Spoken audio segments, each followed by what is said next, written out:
back in limbo. Bad day for a hangover. Hello there, Seraphim17 once again. An introduction I didn't want to do on a project I didn't think I would need to do it on. This is the DmC Definitive Edition, and this is playthrough footage of the Hardcore Nephilim mode, and this is post-commentary, because for some reason I lost the Audacity file. I have no idea how I managed to do it. Well, I have some idea, because it's one of those things, isn't it? The human error can be large in said circumstance. But this is the 18th part, and it is the furnace level, which I think might be the chapter 18, actually. Or mission 18, which is one of my least favourites in the game. But they have changed it in this version. In the previous game, there was a trophy/achievement for doing it without being damaged by the fire, and I'm very happy to see that they've got rid of that, because it wasn't very fun, and I personally think that it lingers a little bit too long on the level, and that's what, you know, detracts from a lot of the enjoyment of it. But here we are anyhow, and gosh, I love watching this game at times. Like, a lot of people, I have comments, dozens and dozens of comments about people talking about frame rate, and there is a general just lack of understanding about why a high frame rate is good, and the notion that your eye can't see higher frame rates when indeed it can, and that is just this misnomer that is unfortunately being populated by fucking idiots. And that is the same with almost everything, you know, in almost any sphere of life. But I'm not going to go into, you know, talking about that too much, but what I am going to say is the frame rate on this game is really nice, and it's almost enough of a reason for me to tell you to play it again. And even if you didn't play it the first time, this version's going to be much more enjoyable, because it changes so much, and I would never think of myself as like a frame rate snob, but it makes such a difference, guys, it really does. And I'm not talking about 120 frames or fucking 10 million frames or whatever these crazy ass PCs can do when they want. I'm just talking about more than 30. You know, a solid frame rate that isn't 30. Like, 60 frames is more than enough to get a really desirable experience, I think, personally. And this is coming from somebody who plays Witcher on the PC at 120 frames per second, and it's lovely, but it only feels more than 60 for me when I spin the camera quickly, and of course on the PC it does it perfectly, because the PCs are monsters like that. But when you come to consoles have never had that kind of fidelity with visuals and frame rates and things. It just isn't there yet, and it will get there in time, but this is something that the PC has had a very long time. And for anybody who's, you know, just objectively wondering which is the best, you can't say anything but PC, and it has nothing to do with supremacy or Hitler or any of that stuff. It's just fact. Like, there's a lot of stuff I love to argue just on the point of, you know, I quite enjoy discourse, but you can't get away from the point that consoles essentially were designed to be a cheaper alternative to PCs and a more user-friendly, accessible choice, because not everybody knew how to use PCs, because PCs used to be a lot harder to do things with. Nowadays, not so much. A lot more things are more accessible, and, you know, that did change, but frame rate is so important, guys. It truly is, and to some games, of course it's not. If you're playing a point-and-click adventure game, frame rate doesn't really matter. It could be a fucking slideshow, and it probably wouldn't impede progress.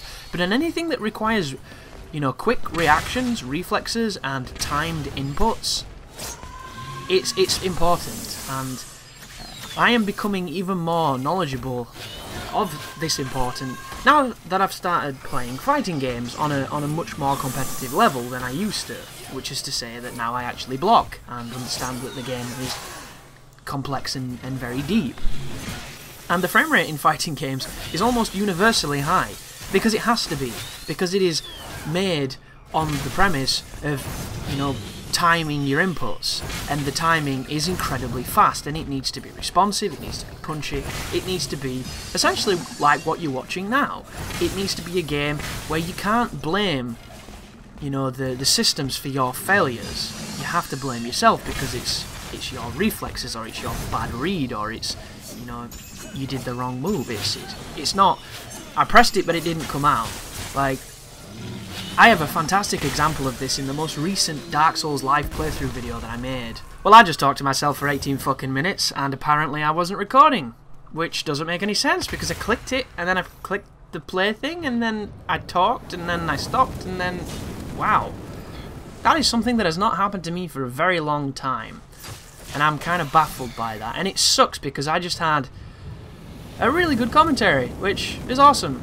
And it's never going to ever be heard. So, there you go. And now I'm in that really awkward position of repeating myself / wanting to say different things. Which fucking blows.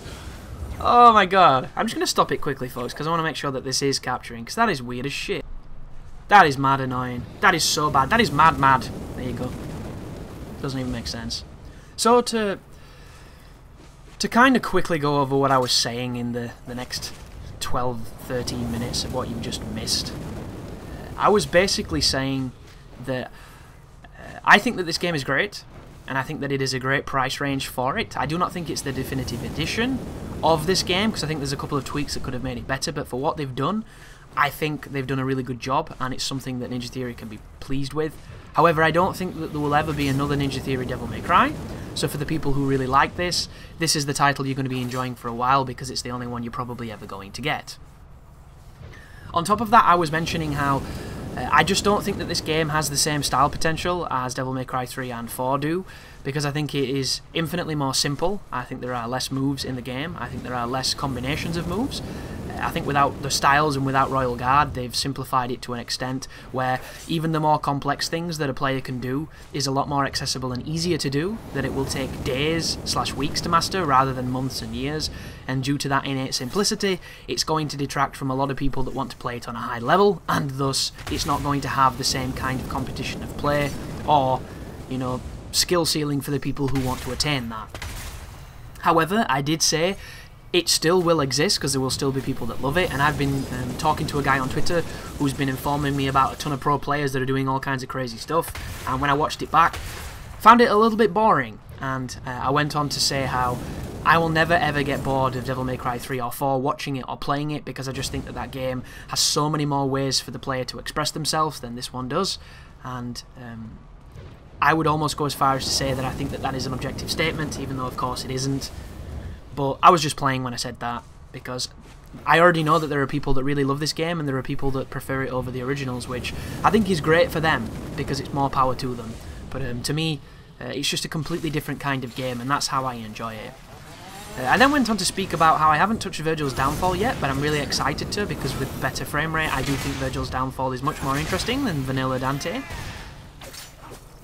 And then I was talking about some aspects of the level design, the platforming, and of me falling off, and of the hardcore degradation of the style meter, which, when the enemies start to block on the harder difficulties, it means that the style meter can go away from you, almost with it not really being your fault, which then makes you have to preemptively always attack people with the Arbiter or with the Erics to try and break their guard so that you can keep... Look at the damage. See that? Falling when it was on fire stripped all my life so that when I did land, I died. Pretty crazy. I also apologised for losing the Audacity file, because it's something that I really have no excuse to do. I recorded this project over the course of 2 days in 2, maybe 6 to 7 hour sessions, which I had a shit ton of fun with because it wasn't too warm and I wasn't sweating like a dirty paedophile. So I was okay with playing. I had my beverages, I had my snacks, I was having a really good time, I was enjoying it. And then of course, when I put it up on YouTube on about the 8th of this month, I got all those flags and I couldn't even share them, and I got super down on it and super pissed off, and it meant that the last fourth of the playthrough suffered a little bit, because subconsciously I was just thinking in the back of my head, well, what's the fucking point, because you're never going to see it. And it's kind of ironic that I've said that, because we're now 13 days after release, when this was all recorded, edited and rendered before release, and I still haven't got it to you. So I was just going over the frustrations that I had with that, and it's, you know, it is frustrating. And that is the choice I've made though with playthroughs. With walkthroughs, it's a lot easier to pass the flags, but you can still get unlucky with walkthroughs. A lot of the flags I had for this were just Capcom gameplay. It wasn't even cutscenes. It was moments, like a lot of the moments were when I was in the dream world. You know, the tutorial world? just flagging it there. Like, how is it any different to any of the other demon pulls that I did on every other video that got past the flag? Like, it seems really arbitrary and pedantic at times, but for the people who are wanting to know the best way of getting around it, it's simple. Make sure you remove all cutscenes. If you remove all cutscenes, you're getting away from the easiest flags that get picked up on, which is the cutscenes. The second one is make sure that the audio track for the gameplay is considerably lower than your commentary. That way, a lot of the stuff that gets picked up on the audio, like the music and stuff, has a much smaller chance of being triggered. And if you do those two things, you will probably not have any issues. When I do walkthroughs, I generally don't have too many issues unless it's a super new game and there's a lot of bullshit happening with people putting up the entire fucking cutscenes as a movie and getting 1 million views and making shit tons of money. Like, aside from that, completely fine. But because I've wanted to, you know, mix up my content a little bit and make a push for live playthroughs, because they seem to get a decent response. A lot of people like the diversity of it. I've been wanting to make these, but they've all suffered. Everyone I've made so far has suffered, and we're on the eve right now of probably the most important project on the channel of the year, maybe of the last few years, and that is, of course, Bloodborne. And I'm going to be doing a blind playthrough for it. And my fear is that it gets the same treatment, even though my Dark Souls 2 one was, for the most, pretty good.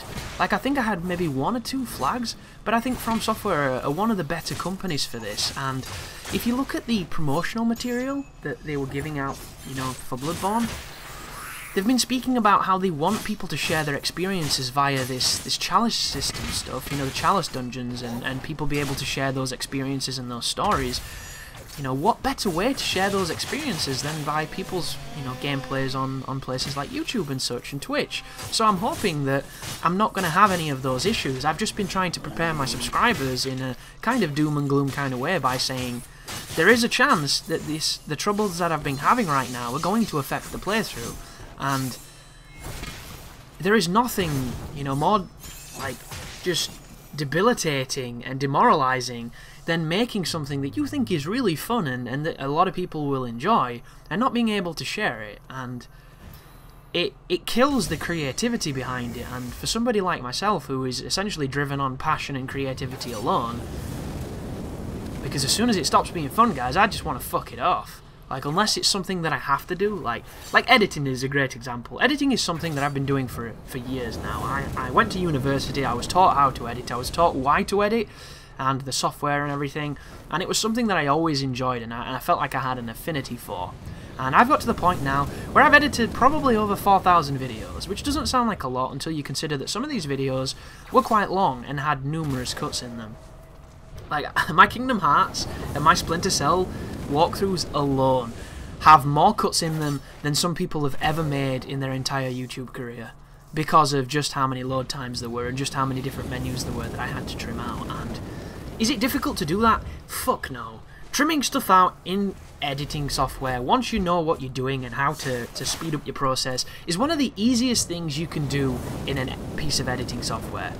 But it takes time, and that's the distinction here, folks. It's not difficult, it's time consuming. And not everybody has the time, and not everybody has the patience to do it.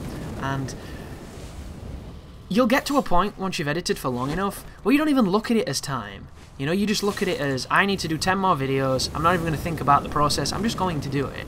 And that's how it works, and you go into that kind of automatic mode, and you can get stuff done really quickly. And for me, best thing to, you know, to keep myself sane while I have a lot of editing, because, for instance, I edited about 50 Final Fantasy videos the other day, and each video was an average of 30 to 40 minutes. That is a time-consuming process for one reason. I was going in each of those things and checking the spikes on the volume bar to make sure none of them were sneezes, coughs, or farts, or burps, or, you know, whatever I might have been doing that make noise that you don't really want to be hearing. I don't catch them all, because it's almost impossible sometimes, but I try my damn best to make sure that there isn't something in there that I don't want to be in there.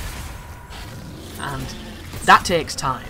And there's no getting around it. You can just let it be what it is and embrace it, but then you end up with moments of the video that you're perhaps not proud of. I don't really want to be known for clearing my throat, or for coughing, or for sneezing, or for snorting. They're not noises that I think go well on microphone and should ever really be in channels, unless you somehow make the funniest / wittiest remark afterwards that totally makes it worth it. And it's very difficult to do that, guys, because It just is. Like, there's only so long you can be funny with a sneeze or a snort or a throat clear before it just starts to work, people. And anybody who has watched Darkside Phil knows exactly what I mean. The motherfucker has sinus issues, and for some reason, it's white noise to him. But every time he does it, he makes me shiver, and I'm just like, bro, is it really that difficult to edit this shit out? And then I think to myself, it kind of is, but we all know he didn't even try. But, as I was saying, sorry, to make editing when it is getting tedious, and it feels like work, to try and make it a bit more fun, I generally just put a film on and half screen it. There you go, simple. So that way I can detract my attention, and I can just get it done that way. And I'm not doing a very convincing job of dodging these enemies, which somebody was asking me if I'm ever going to use the angel dodge on this game, and the answer is no, because I never angel dodge. Like, the dodge on this game is so powerful, and because it's a designated button, it's one of those things where I think dodging on this game is too easy. I do. Devil May Cry has always had eclectic dodges that were almost arbitrarily difficult for the sake of it. It was almost a pedantic choice, but I got so used to it that it became what Devil May Cry was. Like, you do not jump in Ninja Gaiden to avoid things, because you will get your ass comboed. You do not jump in Bayonetta to avoid things, because you'll probably get your ass anti-aired. You know, in this game, you can jump, but for the most, it's best to just roll. Like, the roll is pretty sick. It's a little bit like Devil May Cry 2 in that respect, where the evade is so unbelievably powerful that it's more surprising when you get hit than actually dodging things. And I'm finding that out to be the case in Type 0, which is the game I'm currently playing. I've got a lot of games at the moment that I wish I could play, but I just don't have the time for. I'm going to cover a walkthrough for Final Fantasy Type 0 on Agito or Agito difficulty from a new game. And it's going to be fucking insane, because there's literally no incentive for anybody to play it, and when you do play it, you'll realise just why nobody will want to play it. But I'm going to do it, because I think it's going to be fun. And I do have some strategies. Some of them are cheesy, but they work, which is the best kind of strategy. And I think it'll be a fun one to watch. I am really, really happy with that game. I did not expect it to be exactly what it is, but I'm happy with it, which is cool. Then, of course, tomorrow, I get Bloodborne. And I'm about to record a video talking about my Bloodborne schedule, so that's why I've avoided talking about it in these videos, if you're curious. And if I fuck up this commentary, I might be talking about Bloodborne in the next one, because I've got literally 2 18-minute segments of all the Devil May Cry I can possibly speak about. And even when I paraphrase everything I just said about it, I still wasn't able to fill enough time. Pretty beast. But we're coming up on the end of the level here, folks. Once again, cannot recommend this enough if you like this game, if you enjoyed the original version, or if you haven't played it. I think it's something that is well worth picking up, because it's cheap, there is a shit ton of replay value, and it's fun. And the next gen really doesn't have too much to offer at this moment that I would definitely say requires your money. There are games that I've had a lot of fun with, but are not necessarily ones that are worth owning. And this is probably one of the first that I think could truly keep your attention for long enough until some new games start coming out. As my dog starts barking. I say my dog. Not to do with me and that dog, it's my mum's. It's a fucking nuisance. But that's the end of the mission, guys. Thank you very much for watching, and you take care now.